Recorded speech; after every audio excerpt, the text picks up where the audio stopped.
মুন্সিগঞ্জের গজারিয়ায় মেধাবী শিক্ষার্থী শ্রাবন্তী আক্তারের সড়ক দুর্ঘটনায় অকাল মৃত্যুকে স্মরণ করে গজারিয়া সরকারি টেকনিক্যাল স্কুল অ্যান্ড কলেজে শোকসভা ও দোয়া মাহফিল অনুষ্ঠিত হয়েছে। বৃহস্পতিবার বিকেলে গজারিয়া সরকারি টেকনিক্যাল স্কুল অ্যান্ড কলেজের হলরুমে অনুষ্ঠিত এই শোকসভা ও দোয়া মাহফিলে শ্রাবন্তী আক্তারের আত্মার মাগফিরাত কামনা করে 1 মিনিট নীরবতা পালন করা হয়। অনুষ্ঠানের সভাপতিত্ব করেন প্রতিষ্ঠানের অধ্যক্ষ মোহাম্মদ হাফিজুর রহমান।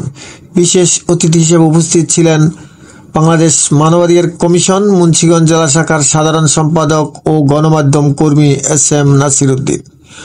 প্রশিক্ষক নুরে আলমের সঞ্চালনায় বক্তব্য রাখেন চিফ ইন্সট্রাক্টর অ্যাপারেল জেসমিন জাহান, নন-টেক চিফ ইন্সট্রাক্টর ফখরুল আমিন, ইন্সট্রাক্টর শরীফ, জাহাঙ্গীর, শাহ আলম এবং শিক্ষার্থী বর্ষা।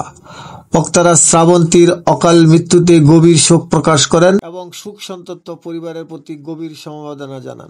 শ্রাবন্তীর স্মৃতি অম্লান রাখতে ঢাকা চট্টগ্রাম মহাসড়কের স্কুলের সামনে তার নামে একটি ফুটওভার ব্রিজ নির্মাণের দাবি জানান বক্তারা।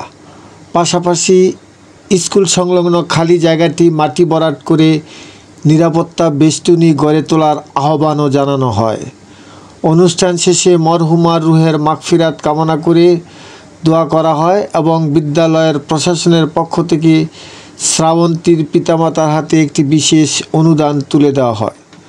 গত 27 সেপ্টেম্বর সকালে স্কুলের সামনে ঢাকা চট্টগ্রাম মহাসড়ক পারাপারের সময় স্টার লাইন পরিবহনের একটি বাসের ধাক্কায় গুরুতর আহত হয়ে শ্রাবন্তী আক্তার।